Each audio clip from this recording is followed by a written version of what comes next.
السلام علیکم، میں ہوں جی اورنگزیب بابر اقبال۔ آج ہم جس موضوع کے اوپر بات کریں گے وہ ہے تاریخی اسلامی واقعات۔ سوال یہ ہے، موضوع سخن یہ ہے، اور آج کا جو عنوان ہے وہ یہ ہے، ٹاپک یہ ہے، کیا سارے اسلامی واقعات جھوٹے ہیں، من گھڑت ہیں، فرضی ہیں، وقتی تھے، عارضی تھے، کہ لوگوں کی واہ واہ کے لیے تھے، حقیقت پر مبنی تھے، سچ تھے، صداقت رکھتے تھے، کیا تھے؟ یہ آج کا ہمارا موضوع ہے کہ یہ جو واقعات ہم بچپن سے سنتے آئے ہیں، ان کی حقیقت کیا ہے، اور ان کے پیچھے جو تاریخ ہے وہ کیا ہے، اسباب کیا ہے اور وجوہات کیا ہیں۔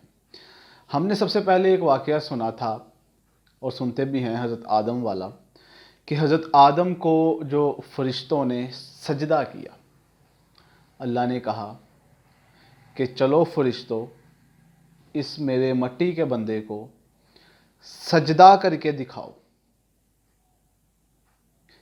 اگر تو یہ واقعہ سچا ہے، اور بے شک اس واقعے کے سچا ہونے میں کوئی دو رائے نہیں ہے، تو مطلب یہ ہے کہ یہ تاریخ رقم کر دی گئی کہ فرشتے ابن آدم کو بھی لائق مسجود سمجھتے ہوں گے، اس لیے کہ اس کے باپ کو فرشتوں نے سجدہ کیا تھا۔ اب فرشتوں کے سجدوں کو تھوڑا سا سائڈ پہ کر دیں، اور آدم علیہ السلام کی عزت و مرتبہ، رتبہ، مقام، نبوت اور اعلیٰ منہج کو بھی سائڈ پہ رکھ دیں۔ اب بات آپ کے اور میرے تک آ جائے۔ ہمارے درمیان تو بھائی بھائی کو عزت نہیں دیتا، سجدہ تو اللہ نے منع کر دیا نا، سجدے سے ہم مراد کر لیتے ہیں عزت اور احترام، اس کا لوہا منوایا جانا۔ بھائی بھائی کا احترام نہیں کرتا، ٹیلنٹ کی بے قدری ہے، لوگ اس انسان کو ملنا پسند نہیں کرتے جو ان سے قابل ہو جائے۔ پھر یہ کیسے ممکن ہوا، یا یہ کیسے پوسیبل تھا کہ فرشتے جو نوری مخلوق تھے انہوں نے آدم کو سجدہ کر دیا؟ کن بنیادوں پہ، کن بنیادوں پہ کیا وہ تو ہمیں نہیں خیر پتہ، ہمیں اتنا پتہ ہے کہ آدم کو سجدہ کیا گیا، اور آدم ہمارے باپ ہیں، لہٰذا ہم نے اس کے اوپر غرور اور تکبر کے ساتھ اپنے آپ کو منوانا شروع کر دیا کہ یہ تو ہمارے باپ تھے، اور لہٰذا ہم کوئی بڑی چیز ہیں۔ یہ واقعہ ہم نے سنا، لیکن ہم نے یہ نہیں دیکھا کہ یہ جو ہمارے لیے یہ فرشتوں کو کہا گیا کہ سجدہ کرو، وہ کن بنیادوں پہ تھا، وہ کس لیے کروایا گیا، اس کا مقصد کیا تھا، اس کا آنے والی قیامت تک کی نسلوں کے لیے اس کے پیچھے کیا سبب تھا، جو بتایا گیا ہمیں اس ایک واقعے کے اندر کہ اس وجہ سے لوگ آپ کی عزت، احترام، مقام اور رتبہ کرتے ہیں۔ اگر تمہارے اندر یہ چیزیں ہوں، وہ تو ہم نے چھوڑ دیں، وہ نہیں ہم نے دیکھا، ہمیں صرف واقعہ یاد ہے کہ جو اللہ کی نہیں مانی تو وہ شیطان ابلیس، وہ غلیظ، وہ اس طرح کا ہو کہ جنت سے نکال دیا گیا، تا قیامت وہ اب ہمیں ورگلا رہا ہے۔ یہ سارے واقعے ہم نے سنے، ہم نے پڑھے بھی۔ لہٰذا اس کی وجہ کیا تھی، یہ میں ایک سائڈ پہ لکھ رہا ہوں کہ حضرت آدم کو جو سجدہ کروایا وہ کن بنیادوں پہ کروایا گیا، یہ ایک واقعہ ہم نے سنا۔ اچھا، اس کے بعد ہم نے ایک اور واقعہ سنا حضرت نوح کا علیہ السلام۔ ان کی عمر تقریباً بتائی جاتی ہے کہ جو حضرت نوح کی عمر تھی وہ تقریباً کم و بیش 950 سال، یعنی کہ 1000 سال کے نزدیک۔ اور جب انہوں نے دعوت تبلیغ کا کام شروع کیا، جب انہوں نے لوگوں کو بتایا کہ آپ سارے اللہ کی طرف واپس آ جائیں، لوٹ کے آ جائیں، پلٹ کے آ جائیں، تو لوگوں نے ان کو دھتکارنا شروع کر دیا، ان کا مذاق اور تمسخر اڑانا شروع کر دیا۔ یہ واقعہ آپ نے سنے ہیں۔ پھر ہم نے یہ بھی سنا تھے، ہم نے یہ بھی وہاں پہ سن کے رکھا تھا کہ اللہ نے ان کے لیے ایک کشتی بنائی جس کو طوفان سے سرخرو کر دیا۔ جو اس کشتی کے اندر بیٹھتا چلا گیا، وہ اس طوفان سے، اس عذاب سے، اس قہر الہی سے بچتا چلا گیا. ہم نے یہ بھی سنا ہے. اچھا، یہ تو انبیاء کے ساتھ ہم کر دیتے ہیں جی، یہ ان کی خاصیت تھی، ان کا خاصہ ہے کہ انہیں عذاب سے بچا کر کے لوگوں کے سامنے معجزہ پیش کیا گیا. اس میں ہمارے لیے کیا واقعہ تھا؟ ہم نے سنا ہے، ہم نے یہ سن رکھا ہے، ہم سنتے رہتے ہیں. کیا وجہ کیا ہے؟ یا تو وہ واقعے جو گزرے ہم نے گزار دیے، اب ہمیں کیوں بتایا جا رہا ہے یہ؟ اول پہلے کہ یہ واقعہ جھوٹا ہے کہ سچا ہے. تو یہ واقعہ سچا ہے، اس کے اندر کوئی شک نہیں ہے کہ یہ واقعہ سچا ہے. لیکن آپ اور میرے لیے کیا معاملہ ہے کہ وہ نوح علیہ السلام تھے، ان کو ساری دنیا کے سامنے سرخرو کر کے دکھایا گیا. لیکن آج کیا وجہ ہے کہ آپ کی اور میری زندگی کی جو چھوٹی سی کشتی ہے وہ بغیر کسی طوفان کے ہی ایک کنارے سے دوسرے کنارے پہ لگنے سے قاصر ہے؟ اس کے پیچھے وجوہات کیا ہیں، اس کے پیچھے اسباب کیا ہیں، اس کے پیچھے وجہ کیا ہے، وہ ہمیں نہیں پتہ. اس مقصد کو، اس واقعے کو بتانے کا جو مین مقصد تھا وہ یہ تھا کہ اگر کوئی انسان توکل اور یقین کے ساتھ اب بھی نکلے، کردار پیش کرے، وہ اس راہ راست پہ چلے جو اس نبی نے بتایا تھا، تو دنیا کے اندر تمام دنیا آپ کے خلاف ہو جائے، تمام دنیا کے عذاب آپ کے اوپر گرا دیے جائیں، لیکن آپ کا کردار، آپ کی استقامت، آپ کی سوچ، آپ کا توکل آپ کو ان طوفانوں سے حضرت نوح کی کشتی کی طرح نکال کے دکھا سکتا ہے جو اللہ نے پہلے کر کے دکھایا تھا. اس کے لیے کوئی مشکل نہیں ہے، وہ تاریخ کو دوبارہ دہرا دے اور آپ کے سامنے وہ قصہ کر کے دکھا دے آپ کی زندگی میں، آپ کے لیے. ہمارے ساتھ کیوں نہیں یہ واقعات ہوتے؟ ہمارے ساتھ یہ واقعات اس لیے نہیں ہوتے کہ آپ ذرا غور اور توجہ سے اگر سنیں گے اور اس کے اوپر تھوڑا سا تفکر بھی کریں گے کہ ہمارا وہ کردار نہیں ہے کہ اللہ ہمارے لیے اس زمین کو گھما کے رکھ دے. ہم صرف یہاں سے باتیں کرنے کے قائل لوگ ہیں. ہم نے کبھی کردار پیش نہیں کیا، ہم نے کبھی اس علم کے ساتھ اللہ کی طرف بڑھنے کی کوشش نہیں کی جو وہ لوگ کرتے آئے تھے، اللہ کے برگزیدہ بندوں نے کیا. جتنے بھی ہماری زندگی کے اندر واقعات ہیں، وہ ہمارے بزرگوں کے ہوں، وہ ہمارے اولیاء کرام کے ہوں، وہ ہمارے صحاب کے ہوں، وہ ہمارے محدثین کے ہوں، وہ ہمارے علماء کرام کے ہوں، وہ ہمارے بزرگوں کے ہوں، وہ ہمارے انبیاء کرام کے ہوں، وہ ہمارے حضرت محمد صلی اللہ علیہ وآلہ وسلم کے ہوں، ان کے پیچھے ایک چیز آپ کو واضح نظر آئے گی: رضا الہی. اپنے آپ کو اللہ کی رضا کے مطابق ڈھال دینا. ہم نے اور آپ نے تو یہ کام کیا ہی نہیں. پھر کیسے ممکن ہے کہ وہ واقعہ ہماری زندگی میں آ جائے اور ان کے وہی بولے ہوئے کلمات ہو بہو وہی اثر کریں جو ان کے لیے اثر کیا تھا؟ ایسا نہیں ہوتا. ہم آج بھی کہتے ہیں کہ جی اگر کوئی آیت الکرسی پڑھے گا تو وہ جو واقعات ایک صحابی کے ساتھ ہوئے تھے، وہ جو ان کے اوپر وہ رحمتیں نزول ہوئی تھی، وہ ہمارے اوپر بھی ہوں گی. ایسا نہیں ہوتا اور نہ ہی ہو رہا ہے. ہمیں لگتا ہے پھر کہ یہ واقعہ تو جھوٹ نکل آئے. ہم نے پڑھا ہے، ہم نے سنا ہے کہ وہ یہ معجزہ ہو گیا تھا، یہ پڑھنے سے، ایک آیت پڑھنے سے یہ معجزہ ہو گیا تھا. لیکن ہمارے ساتھ یہ معجزہ کیوں نہیں ہوا؟ وہ اس لیے نہیں ہوا کہ ہمارا وہ کردار نہیں تھا، ہماری وہ زبان نہیں پڑھنے والی. جو وہ زبانیں تھی، وہ جو صداقت اور نیت اور خلوص سے پڑھتے تھے، وہ ہمارے پاس نہیں ہے. اور جب تک یہ چیزیں ہمارے پاس نہیں ہوں گی، ہم پورا قرآن بھی رٹ لیں، پڑھ لیں، بے سود ہے. ثواب اللہ کی بارگاہ کے اندر وہ بہتر جانتا ہے ملے گا یا نہیں ملے گا. لیکن وہ جو کردار کے ساتھ آپ اللہ کن کہہ کے ایک انسان کے سامنے معاملات کو بدل کے رکھ دیتا ہے، کایا پلٹ کے رکھ دیتا ہے، وہ آپ کے اور میرے ساتھ نہیں ہوگا. آدم علیہ السلام کے بعد، حضرت نوح علیہ السلام کے بعد، حضرت ابراہیم علیہ السلام کو بادشاہ وقت نے حق گوئی کے اوپر عذاب دینے کی طرف بلایا. یہ واقعے کی طرف بعد میں جاتے ہیں، پہلے میری بات غور سے سن لیں. حضرت آدم کا کیا مسئلہ تھا حاکم وقت کے ساتھ؟ صرف ایک مسئلہ تھا کہ جو حضرت ابراہیم کا، کہ جو حضرت ابراہیم کہنا چاہ رہے تھے اس سے اس کی سلطنت، اس کی عزت، اس کے مقام، اس کے دربار اور اس کے تخت کو خطرہ تھا. تو لہٰذا اس کی انا کو، اس کی عزت کو خطرہ تھا کہ یہ تو میری بادشاہت ختم کرنے جا رہا ہے. اگر اس اللہ کو مان لیا تو میں کدھر گیا؟ یہ فلسفے نے اس کو ابھارا. اب اس واقعے کو یہیں پہ ہم سٹاپ کرتے ہیں. آپ کو بتاتے ہیں کہ جب اس دور کے اندر بھی آپ اٹھیں گے ایک ایسے انسان کے خلاف، ایک ایسے معاشرے کے خلاف، ایک ایسے گروہ کے خلاف، ایک ایسی ریاست کے خلاف، ایک ایسی سلطنت کے خلاف، ایک ایسے نظام کے خلاف، اور ایک ایسے سٹرکچر کے خلاف، ایک ایسی سوسائٹی کے خلاف، اور ایک ایسے صاحب منصب کے خلاف، اس دور کے بادشاہ کے خلاف، اس دور کے رہبر کے خلاف، اس دور کے مایا ناز اور عزت دار لوگوں کے خلاف جب آپ اب بھی اٹھیں گے اور حق کا کلمہ بلند کریں گے تو آج کے نمرود اور فرعون بھی آپ کو تہہ تیغ کرنے میں کوئی دیری نہیں کریں گے۔ وہ آپ کی زندگی کو ختم کرنے میں، آپ کو ملیا میٹ کرنے میں چند لمحات کا وقت بھی ضائع نہیں کریں گے۔ کیوں؟ کیونکہ یہ ریت چلی آ رہی ہے ازل سے کہ جس نے حق کو بلند کیا، جس نے اس چلتے ہوئے نظام، باطل کے نظام کو منہ دینے کی کوشش کی، اس کو ختم کرنے کے لیے بے تحاشا کوششیں کی گئی۔ انبیاء کے ساتھ تو جب خلافت ان کے ساتھ یہ خلافت کے معاملات شروع ہوئے تو ان کا خلیفہ تو اللہ تھا۔ جب ان کو یہ کیا گیا، وہ اللہ کے خلیفہ تھے۔ جب ان کو کیا گیا اس طرح دور سے تو وہ اللہ کے چونکہ خلیفہ تھے تو اللہ نے ان کی رہنمائی فرمائی۔ آج کے دور کے اندر بھی یہ معاملے تباہ ہوں گے۔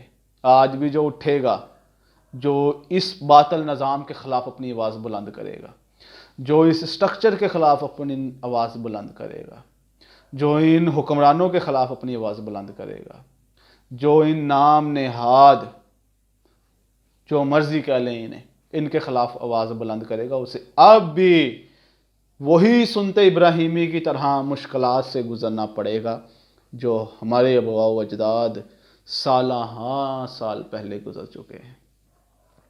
خیر، یہ تھوڑا سا پیغام تھا، آگے چلتے ہیں جی۔ تو حضرت ابراہیم کو جب آگ میں پھینکا گیا، آگ ٹھنڈی ہو گئی۔ واقعہ سنے ہم نے واہ واہ کہنا شروع کر دیا۔ تو اقبال نے کہا تھا کہ یہ آگ اب بھی ٹھنڈی ہو سکتی ہے جی، کہ اگر ابراہیم کا ایمان پیدا ہو جائے۔ اس شعر کو بھی نہیں سمجھا ہم نے۔ اس کا مطلب یہ تھا کہ اس آگ کو ٹھنڈا کرنے کے لیے کردار کی ضرورت ہے، نیت کی ضرورت ہے، علم کی ضرورت ہے۔ وہ آگ اب باقاعدہ آگ نہیں جلائی جائے گی، وہ باقاعدہ جلا کے آپ کو پھینکا نہیں جائے گا، وہ آپ کو کسی اور شکل کے اندر آپ کے سامنے پیش کر دی جائے گی، اور وہی اس آگ سے، اس فتنے کی آگ سے، اس لالچ کی آگ سے، اس شیطان کی آگ سے، اس پیسے کی آگ سے، اس نفس کی آگ سے وہی بچ سکتا ہے جو کردار لے کے پیش آئے گا، سامنے پیش ہوگا اپنے بارگاہ کے، اللہ کی بارگاہ کے سامنے کہ یہ کردار ہوتا ہے، ایسے بچا جا سکتا ہے۔ یہ وہی کرے گا جس نے اللہ کے سامنے اپنا کردار پیش کیا۔ ہمارے لیے یہ واقعات ہماری زندگی میں اس لیے رونما نہیں ہوتے، کسی اور شکل میں بھی رونما نہیں ہوتے کہ ہمارا کردار نہیں ہے۔ اور ہم نے کبھی اس بات پہ نہیں سوچا، ہم جمعے کے اندر سن لیتے ہیں، ہم اپنے استاذہ سے سن لیتے ہیں، ہم لوگوں سے واقعہ سن لیتے ہیں، لیکن وہ تبدیلی ہمارے اندر رونما اس لیے نہیں ہوتی، وہ الفاظ ہمارے اوپر اثر اس لیے نہیں کرتے کہ ہماری وہ زبان کہنے والی ہمارا ساتھ نہیں دیتی، ہمارے اندر حرام کا مال گیا ہوتا ہے جو ہمارا ساتھ نہیں دیتا، ہم اللہ کو بھی یاد کر رہے ہوتے ہیں، ہم شیطان کے نظام کو بھی اپنائے ہوئے ہوتے ہیں، ہم اللہ کو یاد بھی کرتے ہیں، ہم برائی بھی کرتے ہیں، اس لیے وہ واقعات ہمارے ساتھ نہیں ہوتے۔ اگر آج بھی کردار پیش کر لیا جائے تو اللہ آپ کی لگی ہوئی آگ، جو آپ کی زندگیوں کے اندر یہ آگ لگی ہوئی ہے، یہ آتش زدہ زندگی ہے، اللہ اس مفلوج زندگی کو آج بھی ٹھنڈا کر سکتا ہے۔ اللہ آج بھی اپنی رحمت سے وہ آگ کو سرسبز، خوشبودار، بڑا نرم، بڑا خوشگوار کر سکتا ہے۔ اگر آج بھی آپ کردار پیش کر کے اللہ کے سامنے ہو گئے اور اللہ کو یاد کر لیا کہ مشکلات کی آگ میرے سر پہ ہے، میں کچھ نہیں کر سکتا، یا اللہ تیرے سامنے دعا کرتا ہوں، کیسے ممکن ہے کہ آپ کردار والے کی اللہ، وہ اللہ جو کہتا ہے کہ مجھے اپنے بندے کے خالی ہاتھ کو واپس بھیجتے ہوئے شرم آتی ہے، تو کیا وجہ ہے آج تک کیوں نہیں ہم نے سوچا، کیوں ہمارے ہاتھ ہر روز 5 وقت کی نماز کے بعد بھی رد اٹھا لیے جاتے ہیں؟ کیوں ہوتا ہے یہ؟ کبھی نہیں سوچا آپ نے بھی اور میں نے بھی کہ یار ہم کتنے جمعے پڑھتے ہیں، ہم کتنے لاکھوں لوگ ہر روز دعا کرتے ہیں، یا اللہ یہ ملک پاکستان کے اوپر رحم فرما، یا اللہ امت کو سرخرو کر دے، یا اللہ کشمیر، چچنیا، بوسنیا، فلسطین کے لوگوں کے اوپر رحم کر دے۔ کیوں ہر اللہ نے کیوں ہمارے ہاتھ رد کر دیے؟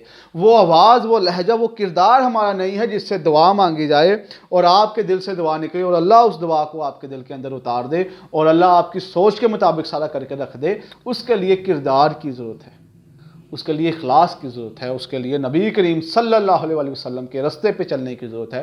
تب جا کے ہماری دعائیں قبول ہوں گی، تب جا کے ہماری زندگی کے اندر بھی واقعات ہوں گے، تب جا کے یہ ہماری جو آگ ہے ٹھنڈی ہوگی حضرت ابراہیم کی طرح، تب جا کے ہماری زندگی کی کشتی، ہماری رہبری کی کشتی بھی حضرت نوح کی کشتی کی طرح سمندروں سے ہچکولے کھاتی ہوئی اور اس سے سرخرو ہوتی اپنے مقام پہ پہنچ جائے گی اور اللہ اس کو سرخرو کر دے گا۔ اور وہی اگر اخلاص اور وہی کردار اور وہی تربیت اگر ہم اپنے کردار کے اندر لے آئے تو اللہ آپ کی تمام مشکلات کو آپ کے سامنے گھٹنے ٹیکنے پر مجبور کر دے گا. اسی لیے ہمارے ساتھ یہ واقعات نہیں ہوتے. یہ تمام واقعات جھوٹے نہیں ہیں، ہمارا کردار نہیں ہے. اللہ ہمارے کس چیز کے اوپر یہ واقعہ رونما کر دے؟ دھوکے کے اوپر، جھوٹ کے اوپر؟ ایسا نہیں ہوتا. اس کے لیے دنیا پھیری جاتی ہے، اس کے لیے یہ کہکشائیں بدل دی جاتی ہیں جو کردار کے ساتھ اور سچے دل کے ساتھ صدا بلند کرتا ہے. ہمارے ساتھ تو ایسا کچھ نہیں ہونے والا. خیر آگے چلتے ہیں. جو ہم نے حضرت عیسیٰ کا بھی سنا، ہم نے حضرت موسیٰ کا بھی سنا. انہوں نے کہا کہ یا اللہ میں تمہیں دیکھنا چاہتا ہوں. تو اللہ نے دعا قبول فرمائی کہ موسیٰ تم مجھے دیکھ تو خیر نہیں سکتے، کوشش کر لو. اب کیا ہوا وہ سارا ہمارے سامنے ہے. ٹھیک ہے، ہم نے کبھی یہ خواہش اپنی زندگیوں کے اندر کی کہ یا اللہ ہم بھی تمہیں دیکھنا چاہتے ہیں؟ یا اللہ اب نہیں، اس آنکھ سے نہیں، روز محشر تو ہمیں اپنا دیدار نصیب کروا دے. اللہ کہتا ہے کہ میں دیدار کرواؤں گا. ہم دیدار کے تو طالب ہیں، لیکن اس کے ہم تقاضے پورے کرنے کی خواہش مند کیوں نہیں ہیں؟ ہم کیوں اپنی بے ترتیبی سی زندگی کو سارا کچھ کروانا چاہتے ہیں کہ ہم جھوٹ بھی بولتے رہیں، ہم بد کردارے بھی رہیں، ہم بے ایمان بھی رہیں، ہم منافق بھی رہیں اور ہمارے اوپر بھی وہ رحمتیں کر دی جائیں؟ ایسا نہیں ہوتا. اس لیے ہمیں لگتا ہے کہ یہ سارے اسلامی واقعے جھوٹے ہیں، ہمارے اوپر تو ہو نہیں رہے. یہ آیت اس نے پڑھی تھی تو اس کے اوپر جو زہر تھا وہ بے اثر ہو گیا، یہ اس نے پڑھی تھی تو ایسا ہو گیا، یہ اس نے پڑھی تھی تو وہ اللہ نے عذاب ٹال دیا. ہمارا تو کچھ بھی نہیں ہوتا. کیوں؟ کیونکہ ہمارے اندر وہ دل، وہ سخن اور وہ جذبہ اور وہ طاقت نہیں ہے جن کی بنیادوں کے اوپر آج ہم دعا کر سکیں. اور اللہ اس ہاتھوں کو خالی واپس اس لیے لوٹا دیتا ہے کہ ہم اس قابل نہیں ہیں، ہمارا کردار نہیں ہے کہ ہم دعائیں بھی اللہ سے مانگ سکیں. آپ نے سنا ہے نا کہ حضرت عیسیٰ کو اللہ نے آسمانوں پہ اٹھا لیا نا، اللہ نے بچا لیا. اللہ نے، اس کا مطلب یہ ہے کہ جب آپ بھی دشمنوں کے اندر ملوث ہیں، آپ بھی ان کے ساتھ ملے ہوئے ہیں، تو آپ منافق ہیں، آپ بھی سازشوں کے اندر ملوث ہیں، تو آپ دشمنوں کے ساتھ ہیں. لیکن جب آپ ان سے الگ ہو گئے تو جس طرح حضرت ابراہیم کو بھی نقصان پہنچایا گیا، حضرت عیسیٰ کو بھی پہنچایا گیا، آج بھی کلمہ حق بلند کرنے والے کو پہنچایا جائے گا نقصان. لیکن اللہ کہتا ہے کہ جب تمہارے چار سو ہر قسم کی مصیبتیں آ جائیں تو اپنے رب کو یاد کر. وہ جس طرح وہ حضرت عیسیٰ کو نکال کے لے گیا تھا، وہ تمہاری زندگی کے اندر بھی کوئی ایسے معاملے پیدا کر سکتا ہے کہ تم بھی سرخرو ہو کے، تم بھی کامیاب ہو کے، تم بھی اپنی زندگی کو بچا کے ان کے سامنے مد مقابل نکل کے آ جاؤ. صرف اور صرف یہ دعائیں تب قبول ہوں گی جب تم اللہ کی بارگاہ کے اندر اپنا کردار پیش کرو گے. اگر تم کردار پیش نہیں کر سکتے، پھر کس طرح کی یہ صدائیں ہیں، کس طرح تمہارے ساتھ یہ معجزے کر دیے جائیں، کس طرح تمہارے ساتھ یہ واقعات رونما ہو جائے، کس طرح تمہارے سوچنے کی وجہ سے اللہ کوئی کام کر کے دکھا دے، کس طرح تمہاری آہ کے اوپر اللہ آہ کہہ دے، کیسے آپ کے دل کی چاہ کے اوپر اللہ کن کہہ دے، کیسے آپ کے خیال کے اندر اللہ قانون بنا دے، کیسے آپ کے خیال کے مطابق اللہ آپ کی زبان کے اوپر الفاظ لے آئے، اور کیسے اللہ آپ کے خیال کے مطابق آپ کو لوگ دے اور جو نظام کو بدلنے کی ہمت رکھتے ہوں. آپ کو اللہ نہیں دے گا تب تک جب تک آپ کا دل، آپ کا دماغ اور آپ کی یہ زبان ایک پیج پہ نہیں آ جاتی، آپ مخلص نہیں ہو جاتے، آپ اپنے اندر ذاتیات کے، آپ اپنے اندر نفس کے، آپ اپنے اندر لالچ کے اور منافق کے جن کو نکال کے باہر پھینک نہیں دیتے، تب تک کچھ نہیں ہونے والا. تب تک قرآن کی تمام آیتیں بھی آپ کے ساتھ اللہ کی نصرت کو شامل نہیں کر سکتی. کیوں؟ کیونکہ آپ نے اس کو زبان سے پڑھا، آپ نے اس کو دل کے ساتھ اس کے تقاضے پورے نہیں کیے. اس لیے یہ واقعات ہمارے ساتھ نہیں ہوتے. اچھا، اب یہ آپ کا اعتراض اٹھ سکتا ہے کہ جی اورنگزیب صاحب آپ یہ جو باتیں کر رہے ہیں تو یہ سارے انبیاء والی ہیں، انبیاء کے ساتھ تو معجزے تھے، ہم تو انسان ہیں. تو آپ بھول گئے حضرت ابوبکر صدیق کو، آپ بھول گئے حضرت عمر کو، آپ بھول گئے حضرت عثمان کو، آپ بھول گئے حضرت علی کو، خالد بن ولید کو، سب کو بھول گئے آپ. حضرت عمر بن عبدالعزیز کو بھول گئے آپ، سب کو بھول گئے. وہ تو انبیاء نہیں تھے، اصحاب تھے. اب آپ کے اعتراض جو کرنا ہے، ہم نے کردار پیش نہیں کرنا، ہم نے اگلے کی بات کے اوپر اعتراض کر دینا جی کہ وہ صحابہ تھے، اس لیے اللہ نے ان کے اوپر. وہ صحابہ کیوں تھے؟ اس وجہ سے وہ صحابی نہیں تھی کہ وہ اللہ کے دور کے اندر موجود تھے. اللہ کے دور کے اندر تو ابو جہل بھی موجود تھا. وہ صحابی اس لیے بنے کہ انہوں نے کردار پیش کر کے دکھایا، اللہ کے نبی کی تعلیمات کے اوپر پہرا دے کے دکھایا، وہ صحابہ بن گئے. اس میں بھی آپ کے لیے اور ہمارے لیے ہے کہ جو کردار پیش کرے گا وہ صحابی بن جائے گا، جو کردار پیش نہیں کرے گا وہ ابو جہل بن جائے گا. رشتہ جو بھی ہو، کیا فرق پڑتا ہے؟ غلام بلال جیسا ہو تو وہ سیدنا بن جاتا ہے. تب جا کے یہ باتیں آپ کے اوپر اثر کرتی ہیں، تب آپ ایک لفظ کہتے ہیں تو اللہ وہ کر کے دکھا دیتا ہے. وہ صحاب تھی، صحاب کی زندگی کے اندر دیکھیں واقع زہر اثر نہیں کر رہا یار. ایک بندہ زہر پی رہا ہے، اس کے اوپر اثر ہی نہیں اس کا. وہ اس کو اپنی موت کا بھی کوئی خطرہ نہیں ہے، وہ جا کے 313,000 کے اوپر ہیوی ہو جاتے ہیں. کیسے ہو سکتا ہے؟ آپ کہتے ہیں کہ نہیں ہمارے لیے نہیں یہ ہو رہا، ہمیں تعداد بڑھانی ہے، ہمیں اپنا دفاع بڑھانا ہے. سب سے پہلے آپ کو اپنا کردار بڑھانا ہے، آپ کو اپنا یقین اور توکل بڑھانا ہے. قرآن میں داخل ہونا ہے تو لا ریبہ کے اس سیغے کے اوپر پورا اتر کے ہونا ہے کہ ہمیں بے شک اللہ کی ذات کے اوپر کوئی شک نہیں ہے. وہ 313 کو جتا کے دکھائے گا، وہ زہر بھی بے اثر کر کے دکھائے گا، وہ اللہ کے نبی کی کہی ہوئی ہر ایک بات کو پورا کر کے دکھائے گا. لیکن ہم وہ جو واقعات انبیاء کے ان کے کردار کی اور اللہ کے اوپر یقین کی وجہ سے ہوئے، وہ انبیاء ہونے کی وجہ سے ہم نے ٹھکرا دیے. اور یہ صحاب کے ساتھ جو زندگی کے اندر واقعات ہوئے، ہم نے ان کے صحابی کے رتبے کی وجہ سے کہہ دیے. ہم نے کردار کا کہیں سوچا نہیں کہ ان لوگوں کا کردار بھی تھا. اب اس کے بعد تبع تابعین آ جائیں، اس کے بعد محدثین آ جائیں، اس کے بعد بڑے بڑے عالم دین آ جائیں، اس کے بعد ہمارے جو اسلامی ہیروز آ جائیں، سب کے ساتھ واقعات ہوئے ہیں. اب ہم انہیں کہیں گے وہ تاریخی واقعات ہیں، وہ تاریخی ہیروز ہیں، ان کے ساتھ اس لیے واقعات ہو گئے، وہ بڑے لوگ تھے. وہ بڑے لوگ نہیں تھے، وہ بڑے لوگ بنے ہیں اپنے کردار کی وجہ سے، اپنے فیصلوں کی وجہ سے، اپنی پیش قدمیوں کی وجہ سے، اپنے باتوں کی وجہ سے، اپنے کردار کی وجہ سے، اپنے اخلاص کی وجہ سے، اپنے نیت کی وجہ سے، اپنی نسبت کی وجہ سے، اپنے کارناموں کی وجہ سے، اپنی اظہار اور قربانی کی وجہ سے، تب جا کے وہ لوگ بڑے لوگ بنے ہیں. اس لیے تو ہمارے لیے نہ قرآن کی تعلیم کوئی تعلیم ہے، نہ ہمارے کہنے سے کوئی چیز اثر کرتی ہے، نہ ہمارے ہاتھ اٹھانے سے کوئی دعائیں قبول ہوتی ہیں، اور نہ ہمارے سوچنے سے اللہ کون کہتا ہے. یہ جو پرانے تاریخی واقعات تھے، یہ واقعات جھوٹے نہیں ہیں، یہ واقعات سچے ہیں، حق پہ ہیں. لیکن آج واقعات وہی کے وہی دوبارہ دہرائے بھی جا سکتے ہیں.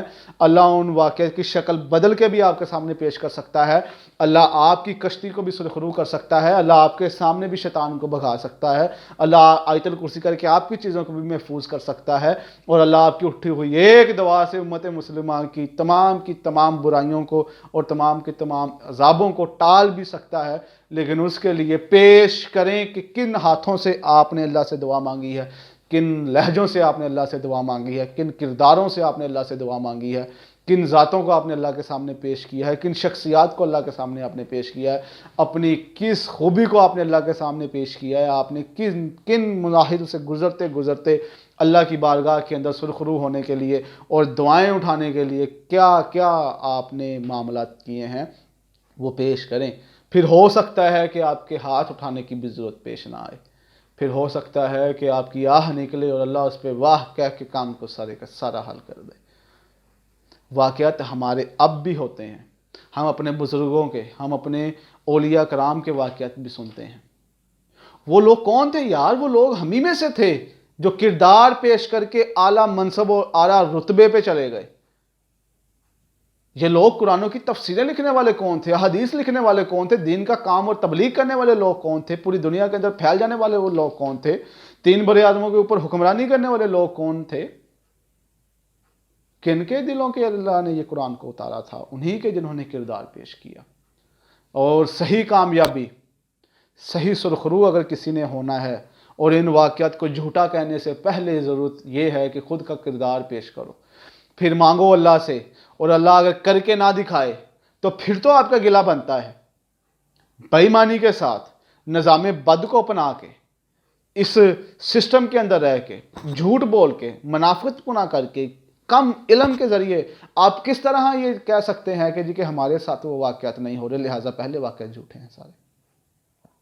لہٰذا اللہ آپ کے ساتھ بھی ہر وہ معجزہ، ہر وہ کرشمہ جو اللہ نے پہلے کیا ہے آپ کے ساتھ شکل بدل کے اب بھی کر سکتا ہے. وہ اب بھی آپ کی دعاؤں سے یہ قسمتیں اور مقدر اور تقدیریں اور نگاہوں کے پھرنے سے ولی بن سکتے ہیں. لیکن کب؟ جب آپ نے اپنا کردار پیش کر دیا، جب آپ نے ادھر سے لالچ کو ختم کر دیا، جب آپ نے ادھر سے مال کی دولت کی ہوس کو ختم کر دیا، جب آپ نے اللہ کے سامنے اپنے کردار کو پیش کر دیا، جب آپ نے 5 ارکان اسلام پہ اس طرح سے پکڑ کے اپنا شکنجہ مضبوط کر لیا، اور جب آپ نے نمازوں کے اندر اللہ کے سامنے رونا شروع کر دیا، جب آپ نے 5 وقت کی نماز کو اپنی زندگی کا شعار بنا لیا، جب آپ نے سچ بولنا گوارا بالکل تب کیا جب سچ بولنا بھی گوارا نہ تھا، آپ نے جھوٹ کو اپنے قریب نہ آنے دیا، آپ نے ذاتیات سے بڑھ کر اجتماعیت کا سوچا، آپ نے اس ملک کی شعور کا، علم کا اور اخلاص کا سوچا، آپ نے اس امت کی کامیابی کا سوچا، آپ نے ان بچوں کی یتیمی اور مسکینی کا سوچا، تب جا کے آپ کے دل کے اندر وہ غبار، وہ نفرتیں، قدورتیں تھیں، ان کو ختم کر دیا جائے گا، اور اللہ آپ کے سامنے ہر چیز کھول کے رکھ دے گا کہ مانگ میرے بندے، کیا مانگتا ہے؟ تب جا کے انسان کے پاس مانگنے کے لیے صرف ایک چیز بچتی ہے کہ یا اللہ تیری رضا چاہتا ہوں، تیری رضا چاہتا ہوں، بس تو مجھے معاف کر دے، تو مجھے معاف کر دے، تو مجھے معاف کر دے۔ تب انسان حکمرانی نہیں مانگتا، تب انسان عہدہ اور کرسی نہیں مانگتا، تب انسان طاقت اور پاور نہیں مانگتا،